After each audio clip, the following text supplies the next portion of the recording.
Hey guys, welcome back to the channel. Today, we've got NBA players who killed their careers. Let's get right into it. At number 10, Allen Iverson. Is there one player more polarizing than Allen Iverson? Iverson is still the most beloved athlete in Philadelphia. He left his heart and soul on the court every time he played. The only problem is that he didn't leave it on the practice floor. For Iverson, basketball came way too easy for him, so it eventually became something that he was entitled to instead of something that he deserved. Eventually, Iverson was charged with every possible thing you could imagine, from abducting his own children, who were under the custody of his former wife, to his cancerous relationship with his head coach Larry Brown, all the way to his drinking and gambling problems. At number 9, DeShaun Stevenson. When Stevenson was a rookie, he was accused and convicted of sexually abusing a 14-year-old girl when he was 20 years old. Later on in Stevenson's career, he was also arrested for public intoxication. Stevenson was a serviceable player in the NBA, but his off-the-court problems really led him to be a headache for the teams that he played for. His best season came in 2003-2004 when he averaged 11.4 points per game to go along with 3.7 rebounds. Not enough to be worth the headaches. At number 8, Michael Beasley. The former number 2 pick from 2008 is already out of the league and playing in China.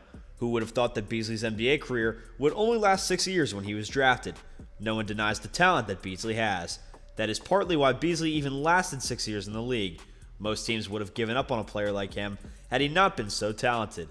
But it has gotten to the point where desperate teams don't even want to take a gamble on him anymore. At number 7, Delonte West.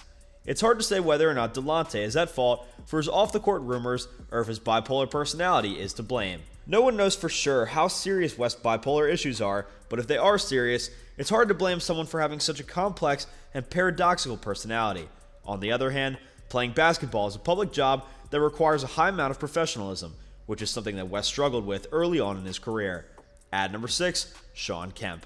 Yes, the Rain Man was a 6-time All-Star, but his career took a major nosedive after he was traded from the Seattle Supersonics to the Cleveland Cavaliers. Why was he traded? The Rain Man didn't like the contract that he signed with the Sonics, so he wanted to restructure his deal. Unfortunately, the Sonics were not willing to do that.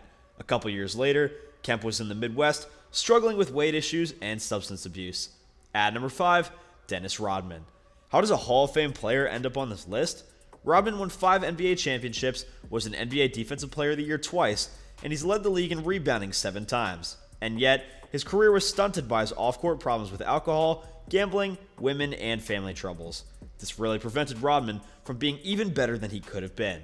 At number 4, Latrell Sprewell. Latrell will always be remembered for how he finished his career and not how he began his career. But believe it or not, the beginning of his career was even worse than the end. On December 1st, 1997, Terrell choked his head coach during practice when he was with the Warriors.